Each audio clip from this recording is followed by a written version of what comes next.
All right, rev it up. Surly Talk Sports back in the saddle for another week. So much to get through. The world of sport continues to dish things up left, right, and centre, including, of course, an emotional announcement from the Prince of Penrose. But before we get into that, quick little review of my weekend. Of course, had my commentary debut for the Auckland Rugby League finals. Really enjoyed my day, and shout out to everyone that tuned in too. Fair to say the feedback was positive, so hopefully it's the first of many opportunities. Commentary certainly an avenue I would love to go down, but we've dished up 3 great games, some unreal talent on display, especially some of those under-18s players, and it was so cool to see the majority of them signed to pathway programs throughout the NRL too, whether it be the Bulldogs, Manly, the Warriors. So many opportunities now for our young guns coming through to make rugby league a profession, which is bloody unreal stuff. Clipped up a tackle from the Waiheke Rams vs Mad Dogs final, which has gone semi-viral as well, over 100,000 views, so that was some good stuff. That game itself was pretty off its head. Shout out to the Rams who got the treats in the end. The Mad Dogs certainly didn't roll over, and that open age restricted grade, it's all go. Everyone's fit as fuck. They hit really hard. The fans, they were well and truly into it, so she was a great day out at Cornwall Park, and good to see grassroots rugby league is still well and truly alive. Then wrapped up the night with a few cheeky cold ones at the Peking Duck gig, so she really was the perfect weekend. Shout out to the TAB, as always, really appreciate their support. They get around the Surly pod, so let's get around them. The code is back as well for that Warriors vs Dolphins game, STS50, it's the same as last week. Type her in, and remember, limited to the first 100 people who claim the code, and last week we went over that, so some people unfortunately missed out. You were flicking me DMs saying, Surly mate, the code isn't working, you got to get in fast, you snooze you lose type of stuff. Certainly some people snoozed and they lost the opportunity, so if you're unfamiliar with it, STS50, type it in on your TAB app in the coupon claim section, then the TAB will match your bet up to $50 in bonus cash when you bet on any option in the Warriors vs Dolphins game. So download the app or head along to their website www.tab.co.nz to get yourself in the game there. Shout out to Better Bear as well, of course, she's the ultimate beer for sport. 0 carbs, only 87 calories, pairs perfectly with a hissing game of rugby union or rugby league. She's a stacked calendar this weekend, so head along to your bottle store and grab yourself a box. Comes either in the cans or the bottles. All the benefits of a beautiful tasting beer without the detrimental side effects on the rig. What more could you ask for? But without further ado, there's plenty on the menu today, a massive week of news and results, so let's kick things off and talk all things rugby league, rugby union, Olympics, punting, and of course the Q&A. How bloody good. So, an emotional week for Warriors fans with the news that SJ, Warrior number 168, our highest ever point scorer and second highest ever try scorer, has announced that he will call time on his career at the end of the year in his 14th season in the NRL. 265 first grade games, 221 for the Mighty Wars, and 44 for the Sharkies. I still hate that we let him go for a few years there. SJ, in my opinion, well and truly deserved to be a one-club man, and he should have been, but it is what it is, and you can't live in the past. I'm so glad he came home too, where we get to see him ride out that last chapter in the blue, red and green. 84 tries, including a few highlight ones for me. That try he scored against the Broncos in 2011, that was wild. Nothing on, hissing whack, catch you later, but at least 7 defenders, some of them household names too, your Sam Thaidays and co. That same year, he also set up that iconic try for Louis Brown against the Storm. Rumours Kevin Proctor and Cooper Cronk still looking for him today after he put them both on skates with that hissing dummy. His first try for the Kiwis to send us to the World Cup final, pretty much time up on the clock against England at Twickenham, and he just puts the team on his back and then kicks the conversion as well to ice it. And then that intercept try against the Raiders last year, that one was a giggle just because of his reaction, but there's so many. He truly does have one of, if not the best, individual individual highlight reels that we've ever seen in the game. Add to that 224 try assists, and there's some crazy ones in there too. His ball playing ability, that's as good as any 7 we've ever seen. 85,656 kick meters. He's literally kicked the Steadon from Mount Smart to Huntley. 85.5 Ks of nudges, some leading to tries, some leading to repeat sets, some leading to 40-20s or hissing field position. He's also led the club to a grand final in his first year in 2011 after debuting in round 13 against the Roosters. Won the Golden Boot in 2014, was the Dally M Halfback of the Year last year, should have won the Dally M as well, but still won the RLPA Players Player of the Year and the Simon Mannering Medal as the Warriors Player of the Year, which is arguably means more to him, I'm sure. Sits 4th on the list for all-time appearances for the Warriors behind Simon Mannering, Stacey Jones and Manu Vatuvai, and will actually fall just 1 game short of Manu's total if he plays all 4 of the remaining games this year. What a player he's been, and many will argue around if he's the GOAT of the club. For me personally, he is, but I don't think even the biggest of haters could disagree that he's at least on that Mount Rushmore of Warriors players alongside skipper Simon Mannering and the great Stacey Jones. I think what Cam George said summed up the effect he's had on the game here perfectly, and I quote, "There's an entire generation of kids in this country who picked up a rugby league ball because of Shawn Johnson. His impact not only on this club, but on rugby league in New Zealand is something that will be remembered here forever." Alongside that, something else I think Shawn will always be remembered for is how good he's been with the fans. So humble and approachable, always been generous with his time and given it up for others, whether that be the fans, the media, even though they've been so harsh on him at times. Podcasts, been lucky enough to do 3 of them with him as well, and just for anyone in general really, which is why I've always been so quick to back him in and go to battle for him when I think he's undeservedly copped some shit. So shout out to SJ.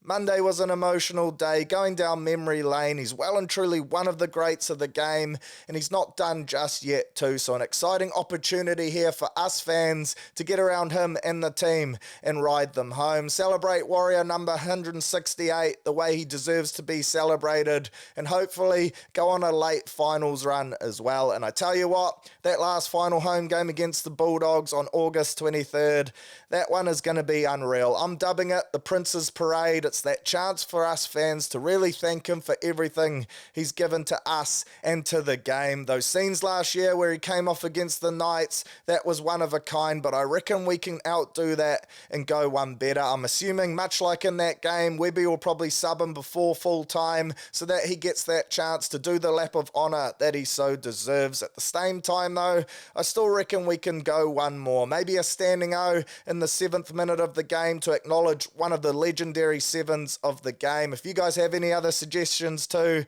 I'd be glad to hear those. Was stoked to hear he's going to be hanging around the club in the future as well. He's hinted he wants a role mentoring some of the halves coming through the club. We're going to have 7 teams next year wearing the Warriors colours, and I truly believe he can have an impact on all of the halves from those teams, whether it's the young bucks coming through in a mentoring role or whether it's whoever's wearing the 6 or 7 jersey in the NRL next year. Talents like SJ don't come along often. His service to the club has been unreal, and I can't wait to celebrate him in these last remaining games. How good has the bloody Prince of Penrose been? Shout out to Jazz Tavanga as well. Of course, news dropped last week that he'll be departing the club at the end of the season, and for me, he sums up perfectly what it means to be a Warrior. All heart, gives 100% every time he laces up the boots and never backs down. 134 games, been at the club since 2016, ridden the highs and the lows, but has always just been one of those great teammates, a real culture guy,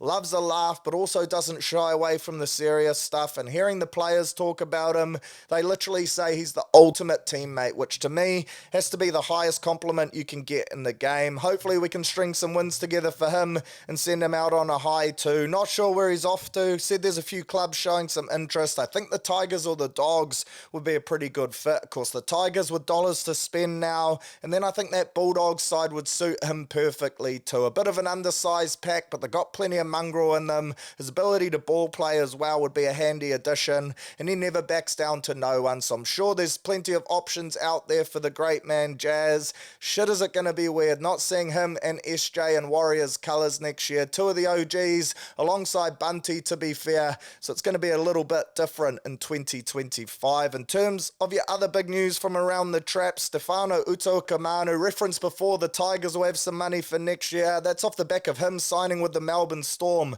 through until 2027. A massive get for Melbourne and a great move for the young 24-year-old prop who's clearly prioritising winning over money. He could have got more money either staying at the Tigers and signing a new deal or heading elsewhere as well. I believe the Bulldogs offer was worth a bit more than Melbourne, but he said he wants to play at the highest level. Finals footy is the top of his list, and moving to the Storm, that almost guarantees that. So I'm excited to see the player that Craig Bellamy and that Storm system can turn him into. He's already had a small taste of Origin, all 7 minutes of it. Shout out to Freddie Fittler, but he is regarded as one of the best front rowers coming through. He's going to fill a massive void in that Storm pack too, and alongside Nelson and Ali Katoa, they're starting to form a pretty large forward pack that'll certainly rattle some rigs next year. Blaze Talangi, he's off from the Eels. Rumours it's to the Panthers to play 6, but nothing confirmed there, which is pretty interesting because that announcement came out last week that he was going to be leaving, so maybe they're just waiting for that 10-day cooling down period on his contract before they announce it to avoid a situation like what we had with David Fafita to the Roosters earlier in the year. But this is a loss for Para for sure. The lure of the opportunity to join the 3-time champions, though, was clearly just too much. Plus, you get to partner the People's Chin, Cleary in the halves.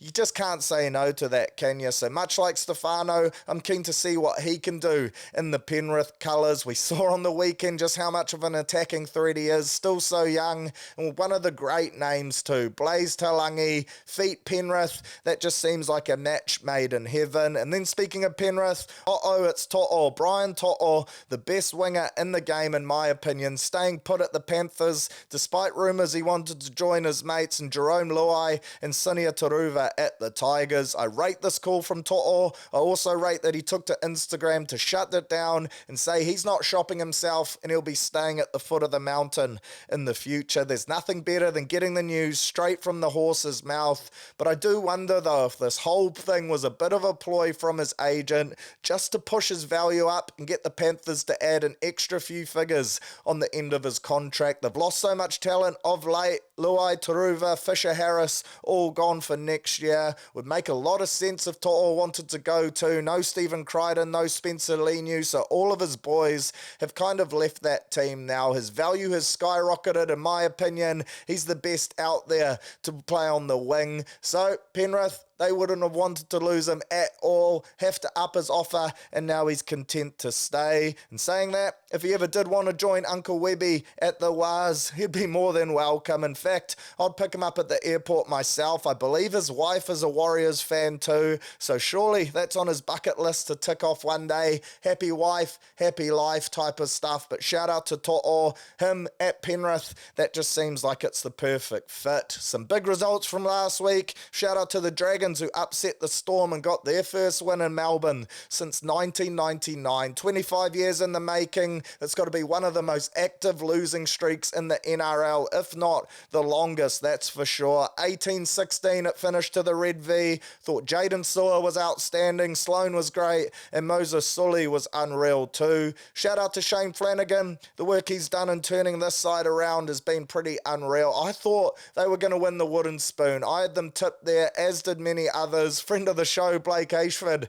had them winning one game the whole season, so the fact they're sitting in the 8 after 22 rounds is pretty crazy, and they have a pretty reasonable run home too. 4 of their last 5 games are at home, and saying that, they're up against top quality opposition. They got the Dogs this week, the Red Hot Titans, the Sharks, the Raiders, so it won't be a walk in the park, but they are well and truly in with a sniff of playing September football. Speaking of in with a sniff too, the Titans, what a win from them. 46 points to 18. They got the results over their bigger brother in the Bronx. That makes it 2 from 2 up against them this year as well. 46 points to 18. They got the Chockies after being down 18-10 at halftime. 36 unanswered points post Oranges to keep their finals hopes alive as well, and just rub salt into the wound for a Broncos side that surely won't be playing finals at all. It's pretty crazy to think the Titans, they were 0-6 to start the year, but now they're red hot and in with a chance. That backline on their day, they're as good as any. They absolutely killed the Broncos. Their back five combined for 8 of their 9 tries.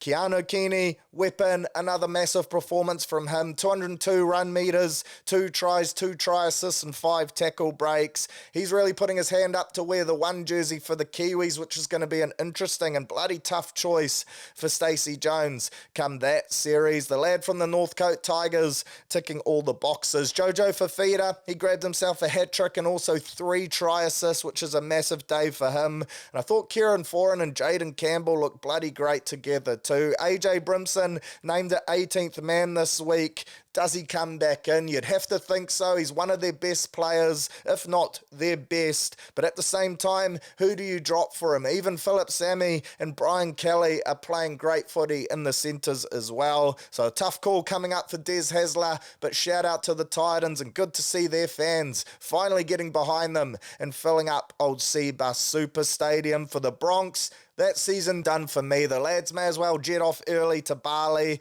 To make matters worse too, Payne in the Haas and Ezra Mam, they look like they're done for the season. Haas for sure, early chat for him. Bad Liz Frank injury. Liz and Frank strike again, and he could be out for 3 to 5 months if he requires surgery. Another huge blow for my fantasy side right there. From last year's beaten finalists to not making the 8 this year, you have to think some of that trauma from losing that grand final at the death has had lingering effects on this team. Add to that some pretty poor recruitment or lack thereof it. The fact they lost Herbie, Flegler and Kurt Capewell and didn't bring anyone in to replace them. No doubt questions will be asked around Kevy Walters again this off-season. Reynolds, he looks like he's been battling too. Body appears to be giving way on him. So do they look to make a captaincy change next year? Give old Patariki Carrigan the skipper's armband for 2025. Lots of questions for the boys from Brizzy. They come in as one of the favourites to make back-to-back finals, and they just shit the bed.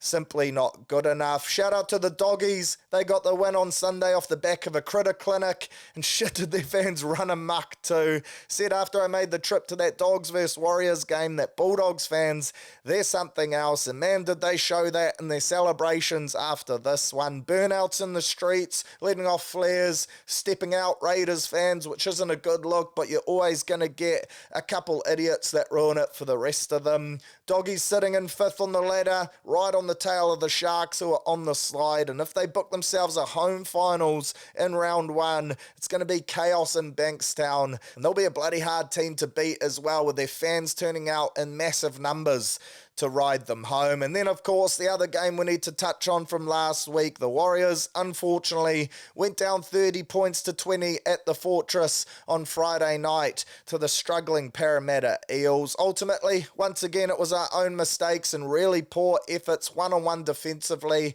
which cost us the 2 points from this one. I thought that slow ruck really hurt us. The referee let them lay over us all night, and that killed any momentum we were able to generate. Add to that, I thought Parramatta were offside all night too. They were barely ever back the 10 metres, but I don't want to sound like I'm blaming the ref for this one, as we were well and truly outplayed. We're way off the mark, and it was one of our most disappointing efforts of the season so far.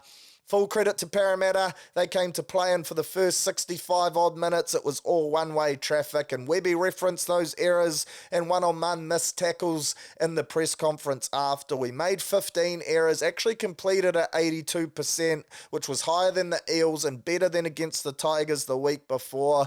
But for me, it's more where we're making these errors that really hurt us. Our backline combined for 11 of the 15 mistakes we made, and most of them came either working working out of our own half or when we're hot on attack. So we're just really shooting ourselves in the foot whenever we get opportunities to score points. Some costly one-on-one defensive lapses really hurt. That Lussick try was soft as. Saw him hit a mana wave as well up against his brother Freddie. Didn't rate that. But just the little things we don't seem to be getting right this year that we nailed last year. Our defensive spacing hurt us against Canberra early for those 2 tries to Hudson Young as well. No Justin Morgan this year. He was, of course, our defensive coach last year, so maybe he's been a bigger loss than we realise. I think that last 15 minutes, though, we played a bit more of our usual footy, looked to be ourselves again, albeit Parramatta down a player, but we scored some silky tries. 3 try assists to SJ, a nice way to finish that one out. Playing out the backer shape to Chance, also dropping Marata under for a nice little meaty. But Para,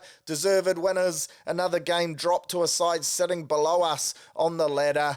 Man, we've let some soft ones go this year, and you have to think if we do miss the 8, it's going to be a pretty rough summer looking back on all those games where we probably should have come away with the chocolates, but we just couldn't get it done. One player returning from injury that I thought had a big night, always full of effort, and this game was no different. Chance Nickel-Klukstad, Mr. Safe as houses, 315 run meters, a try, 7 tackle breaks. Great to have him back. I thought our back 3 overall worked really hard too. Shout out to Dell, finished with over 200 metres, Roger over 150, and both scored tries too. Collectively, they got through a shit ton of work on yardage carries. It seemed like for multiple sets there throughout the game, they were taking carries back to back to back. Plenty of times too, they had to make 2 or 3 in the same set, and at times it just looked like they were looking around for our forwards who weren't there to do some of the grunt work, which isn't a sight that we've seen a lot of this year. So shout out to our outsides. 3 forwards I did want to give credit to though. Mana Mitchy Barnett, another top shelf shift from him. 174 metres in 64 minutes and 38 tackles. He's one of those guys every week, at least an 8 out of 10, and this one was no different. I thought Marata didn't stop all night either. He'll always go hammer and tongs and empty the tank. And then Jazz punched out 124 metres in 34 minutes off the Remu, 24 tackles, just the 1 miss. I thought he gave it his all as well, and certainly didn't back down to the Parramatta forward pack. For Parramatta, Gutho, outstanding, 225 metres, a try assist, 5 from 5 on the boot. It was a bit of a clinic from the King. Dylan Brown, he was massive in his first game on New Zealand soil for the Eels too. Killed us with his running game, pulled on 2 try assists as well. And then his halves partner, the mustard man, Dejan Arce, ex-Warrior, really came back to bite us. His kicking game was outstanding. He actually outkicked SJ and CHT's combined metres just by himself. 540 for Dejan, 538 for the 2 Warriors halves. Also scored a try, really did do it all. And then I thought Blaze was great too, alongside Joe Ofahengawe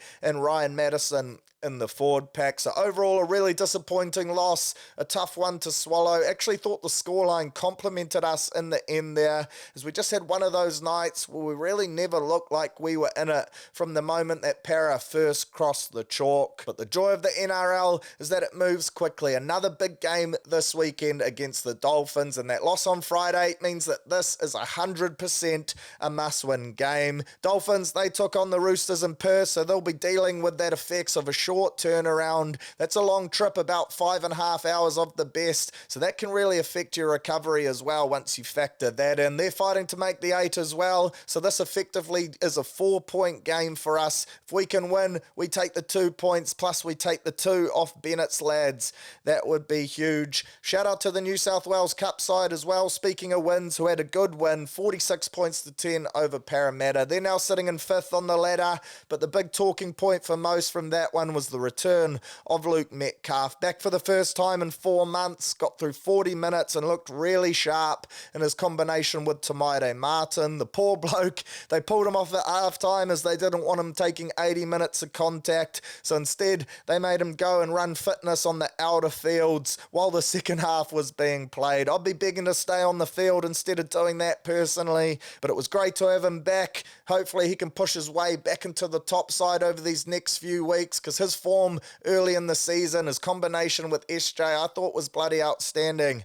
But good to see Met the Jet back out there. So on to this week, and tonight, of course, Bunnies versus Storm, and what should be an interesting matchup to kick off round 23. The Storm, they'll be looking to bounce back after that shock loss. They will be without Ali Katoa, who's out with a knee. The Bunnies too, they welcome back Cody Walker, which is huge for them. A big game this for the Storm, as that loss last week means they're just 2 points ahead of the Panthers at the top of the table in the race for the minor premiership. And to make that race even spicier, those two actually play each other next week as well in what should be one of the games of the season. Friday night footy sees the Titans take on the Sharks at the Super Stadium. That is Cbus. The Titans coming in hot to trot. They've won 5 of their last 6, and they've shown over the last few weeks that they have the firepower to beat anyone on their day. They've averaged 30 points on attack across those games, scoring tries for fun. Add to that, they bet the Sharks a month ago in Coffs Harbour,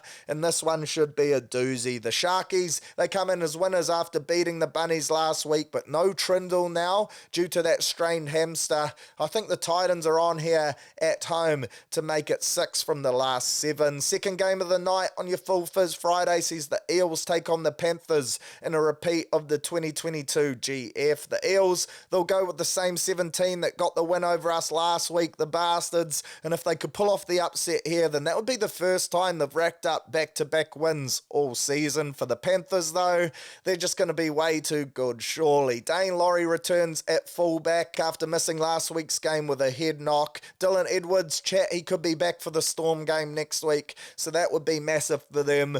Panthers 13 plus for me here. Super Saturday kicks off with a huge game. Two sides desperate to play finals football, with the Raiders hosting Manly in Canberra. The Seagulls, they sit 7th on the ladder on 27 competition points, and they're off the back of a bye too, welcoming back some big names. Hamole Olakawatu, he's back from suspension for getting involved in that State of Origin push and shove while wearing his suit, because of course he wasn't in the squad. Speedsters Jason Saab and Ruben Garrick, they're back from head knocks. Lehigh Hopewadi, he's back from a facial injury, and then Lockie Croker back from brain cell depletion to play his 100th NRL game, which will have them up and about. For the Raiders, they sit 1 win outside the 8, with games still to come against the Cowboys, Panthers, Roosters and Dragons, so they really need to bank this one at home if they're any chance of kicking on. Cowboys versus Broncos. Cowboys eyeing a possible top 4 finish. The Broncos, they're clinging on by the skin of their sacks to any hope that they can climb back into the top 8,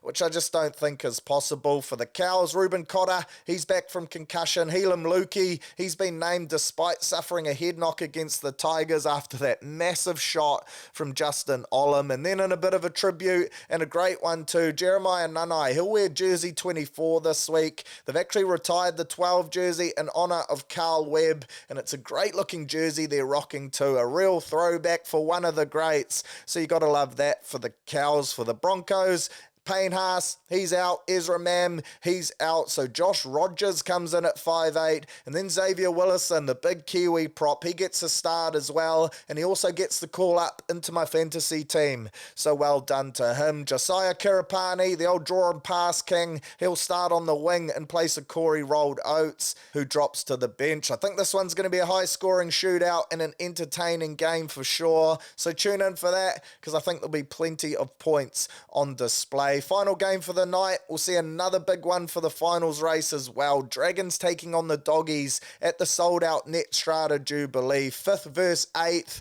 Who would have thought that would be the case in the preseason? The Dragons, they come into this one after pulling off the upset of the season last week, looking to back it up against the Doggies side that's won 4 of their last 5. Good to see Joshy Curran out there as well, fit to play after he went off last week with what looked like a bit of a shoulder knock, but the mulleted menace, he's shaking it off and he's ready to lace up. Super Sunday, first game of the day, feature match, 4 p.m. kickoff at Suncorp. Name a better scene for a huge win to keep our season well and truly alive. Lose this one and we're gone. Win it and we're still on with a chance to play September football. The Finns though, the home side, they'll be desperate. This is the first week since round 1 they've found themselves sitting outside the top 8. Wayne, he'll be panicking. He knows the ambush is on, and that SJ news only adds further fuel to the fire. So for our lads, just the one 21 changed to the 17. Found it a bit of a strange one, to be honest, too, with RTS shifting back to the centres, Moala Graham Taufa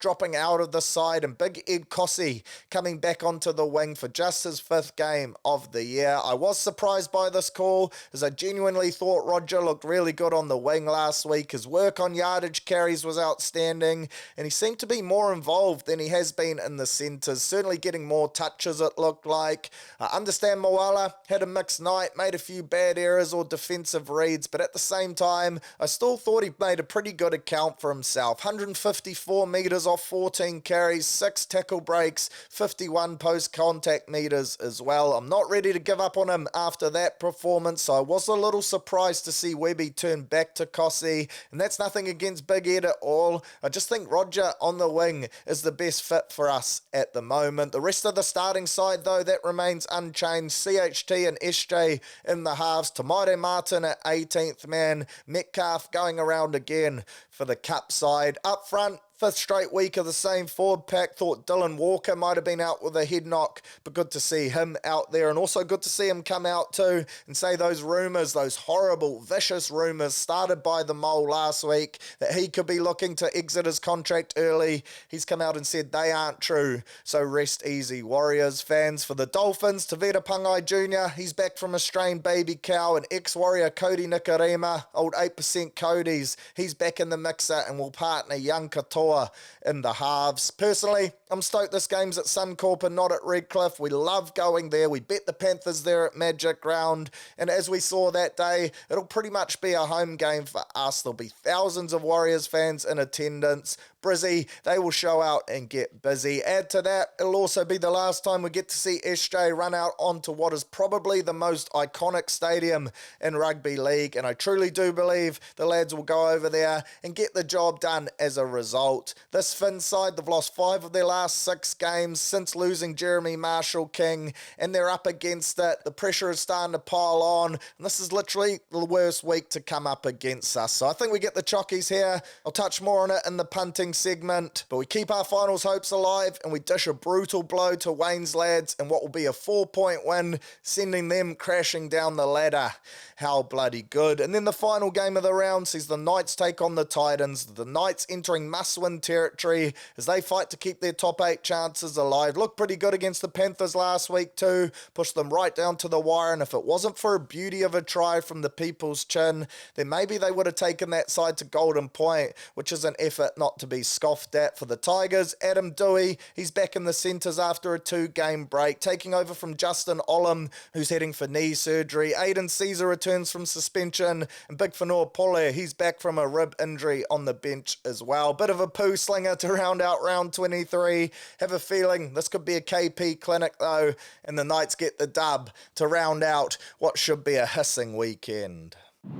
It's all going the 15-man code this weekend, with footy coming at us left, right and centre. So we'll start with the entree, the international games, and then get to the main course, which for me is the NPC. Rugby Championship kicks off on Saturday, and this is probably the most anticipated one we've had in a while, with the world champions Springboks, Razors ABs, Joey Schmidt's undefeated Wallabies, and a pretty decent Argentina side, all going at it to see who's the pride of the Southern Hemisphere. For the All Blacks, a bit of news out of their camp this week before their game against the RGs, and shout out to Jason Ryan, who certainly didn't muck around in delivering it either. Would love to see him run the press conferences from here on out. Had a real grassroots footy Tuesday night in the sheds before training feel to it as he laid down the law, but it appears, if we take his word, skipper Scott Barrett will be out for the first 2 tests against Argentina, and then will return from his injury to take on South Africa over there, which is great news. Artie Savea, he'll take over as captain. As a result, rate that, with Cody Taylor joining the leadership group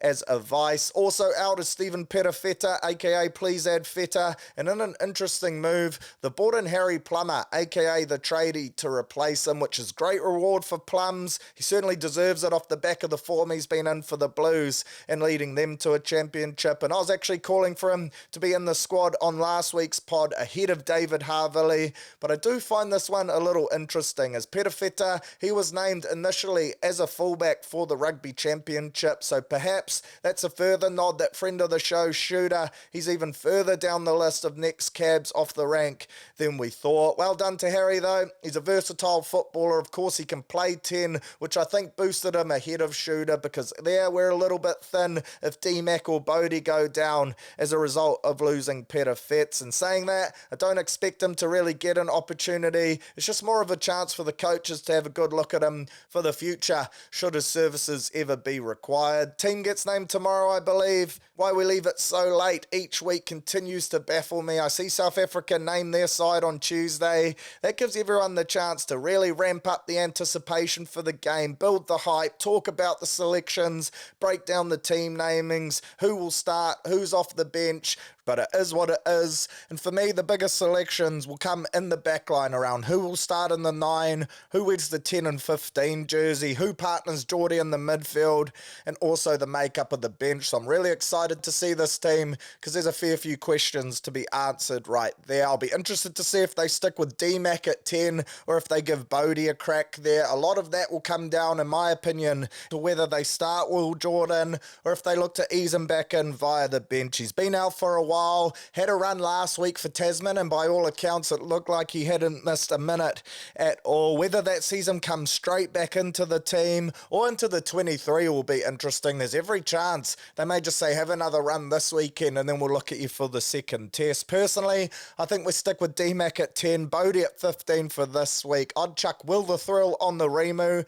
and then look to maybe mix it up against Argentina at Eden Park. In the midfield, really not sure which way they will go here. Form is the main factor. I'd love to see Billy Proctor get a run, and his combo at Super Rugby level with Geordie could prove really valuable for us and would make that transition a whole lot easier. Yes, it was only against Fiji, but I was really impressed with his performance and also his form this year for the Canes. To me, he's a great ball runner, runs elite lines, is a really strong defender, and has that ability to put his outsides into space as well, which is what impresses me the most. Distribution game really strong, and I reckon he could help unlock our lethal wingers. So if that is the case, then what do they do on the bench? A couple huge calls there. We need a backup 9, assuming they start with TJ, and then I think Cortez has earned that spot. Don't think we need a backup 10 option, as we're 2 in the starting side in Bodie and D-Mac, so if one of those gets injured, then you just swap them in, which opens up a slot for a midfielder and an outside utility. Personally,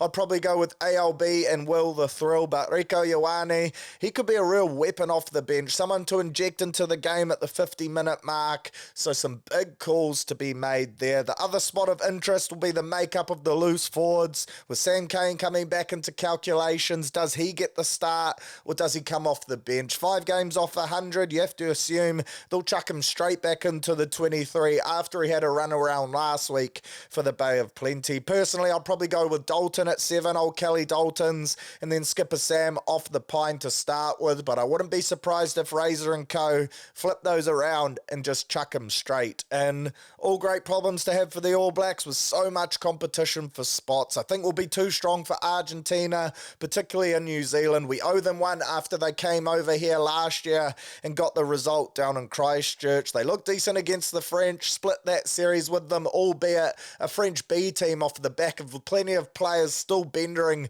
from winning their championship over there. Then they pumped Uruguay by 70 odd the other weekend, but that's as expected. It's going to be a physical encounter, and there'll be some massive collisions, especially in the pack, but I'm backing us by a decent margin within that 10 to 20 point mark, I think. The other game, and it's actually on before the All Blacks, 4:30 kickoff at Suncorp, and it's great to see this one sold out, which is huge fizz, and it's probably off the back of the Wallabies being undefeated so far this year. I don't think the sold out sign has gone up at Suncorp or for a rugby game in Australia for a bloody long time, so anticipation is high. Good to see. Perhaps the game isn't as dead over there as we initially thought, but the Wallabies, they host the Box in what should be an interesting watch. Undefeated, like I said, but it's fair to say the level of competition hasn't been up to the caliber of what the Box will bring, so I'm expecting this to be a bloody entertaining one. Keen to see the young Springbok 10, only 22 years old, Sasha Fainenberg and Gonazulu, who's been ripping up for the Stormers. Apologies if I pronounce his name wrong there.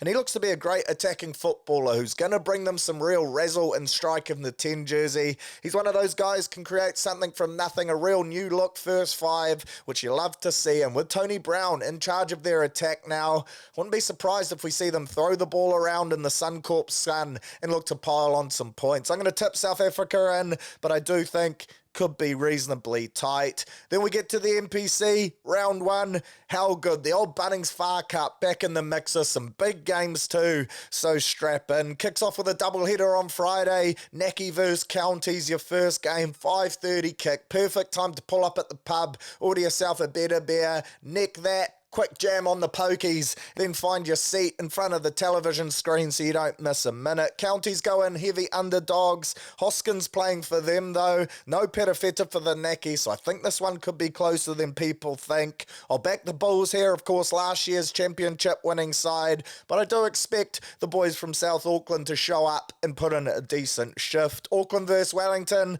that's your second game for the night. Two competition favourites going head to head at Eden Park. Still a big believer that they should play these games at Western Springs, Bell Park, or somewhere like that, rather than having the old Garden of Eden empty. I did see, though, Eden Park and Auckland Rugby offering up some new tickets called Captain's Corner, DJ, booze, on the corner of the field, which could be great shit. I'd certainly get around that. If the Battle of the Bridge is at Eden Park this year, I'll be finding myself in the mixer for sure. Not sure if Harry Plummer will play or if he'll be ruled out to being a part of that All Blacks squad. For me, though, the result of this one could swing on his inclusion. Both sides stacked with Super Rugby and local talent, so that should be a good watch. Super Saturday, Canterbury versus Northland. Get up the tunnies. Do expect Canterbury, last year's defeat in semi-finalists, to be too strong, but Northland capable on their day. Southland versus Otago, expecting it to be a pretty tough year for both of these sides, to be honest, but one player to look out for Southland,